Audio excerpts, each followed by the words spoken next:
A United 777 engine exploded and caught fire shortly after takeoff from Denver, Colorado. The pilots had to act quickly to save the lives of 231 passengers and 10 crew members. Let's take a look at what happened and break it all down. United 328 heavy Denver tower, no to Muggy, wind calm, runway 25, clear for takeoff. Clear for takeoff 25, United 328.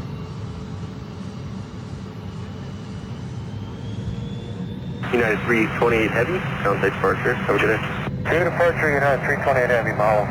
United 238 Heavy is a 777 aircraft that has just taken off from runway 25 at Denver International Airport. It's early February, the winds are light, and there's only a few clouds in the sky. Now on board the plane are 231 passengers and 10 crew members flying non-stop to Honolulu. Little did they know their plans were about to change. Denver departure, United 328 heavy is with you out of 6 for flight level 230. United 328 heavy, Denver departure, rudder contact, climb and maintain Papa 230. Moderate turbulence from 14 to Papa 220. Okay, understand. Thanks to the fire rep, clear to climb flight level 230, United 328 heavy. Now the departure controller advises the pilots there could be some moderate turbulence between 14 and 22,000. Let's hear what happens next.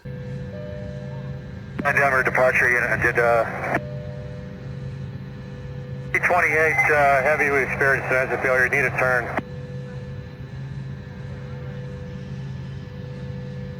Mayday, Mayday, United 28, United 328 heavy, Mayday, Mayday aircraft. United 328 heavy, say again, please, read all that again. Yeah, United Denver departure, United 328 heavy, Mayday aircraft, just experienced engine failure, need a turn immediately. United 328 heavy, left or right turn? Left turn. United 328 heavy, let's turn left heading 080. Left heading 080, United 328 heavy. Okay, you can hear the urgency in the pilot's voice, and it took a few seconds for the controller to respond because there's likely another aircraft talking on the radio at the same time, and the controller didn't hear the initial radio call from United 328. From the pilot's perspective, they're passing through about 13,000 feet when all of a sudden they hear a loud explosion from the right engine.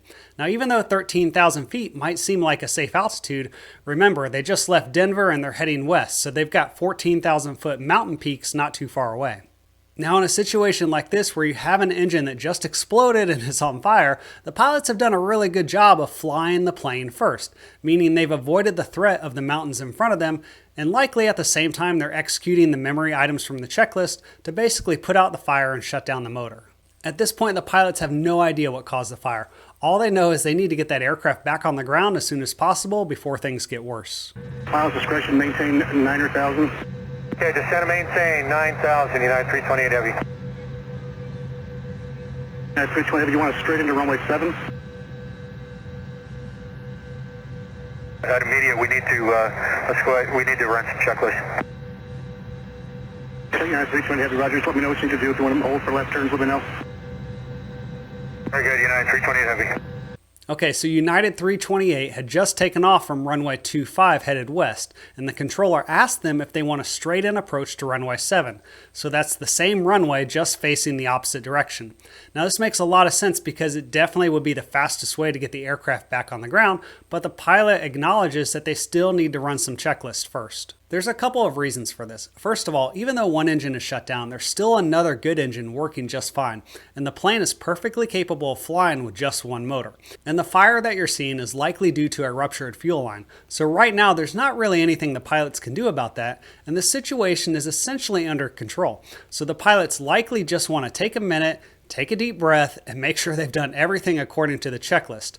But also there's another problem that the pilots need to worry about, and that's an overweight landing. You see, the plane took off with a full load of fuel to make the non-stop flight to Hawaii. So if they land right now, the weight of the aircraft might exceed the design limit. So the pilots now have to decide if they should take the time to dump fuel or if it's worth the risk to just land immediately. Let's see what they decide to do. Okay, so one able fuel and souls on board and intentions. We'd like to return to Denver as soon as possible here, and we'll get you the souls in a second. Do you want to left turn into the airport right now, or do you want delay vectors for anything else you might need?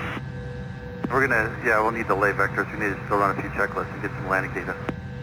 Alright, by this point the aircraft is just off the southwest side of the airport, and a left-hand turn would set them up to basically land to the north.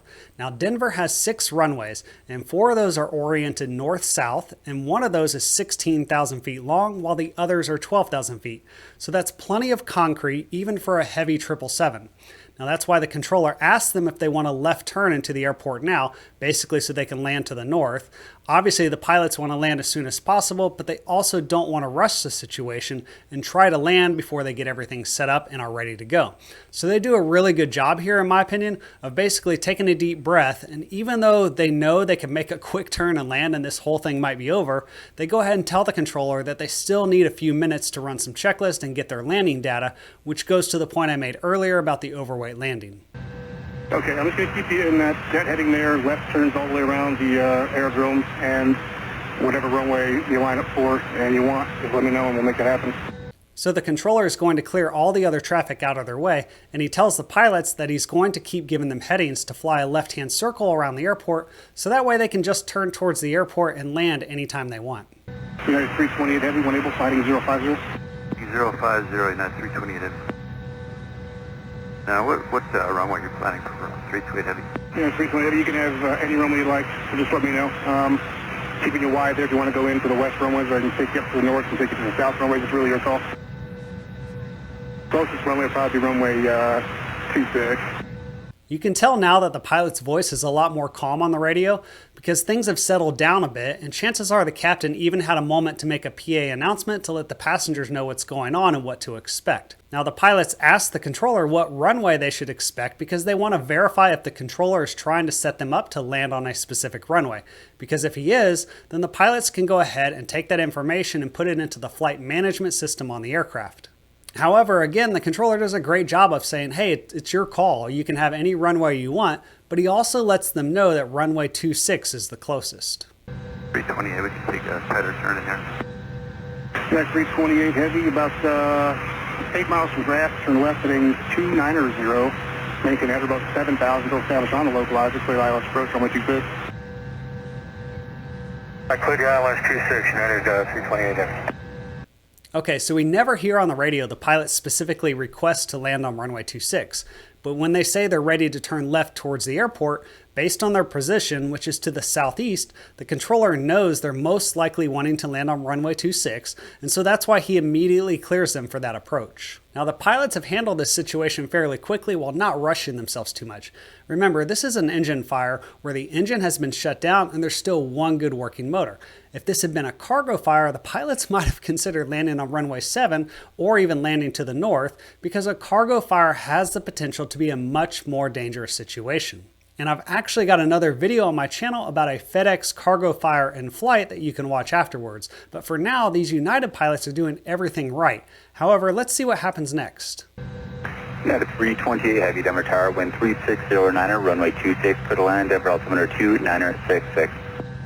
Clear land 26, United 328 Heavy.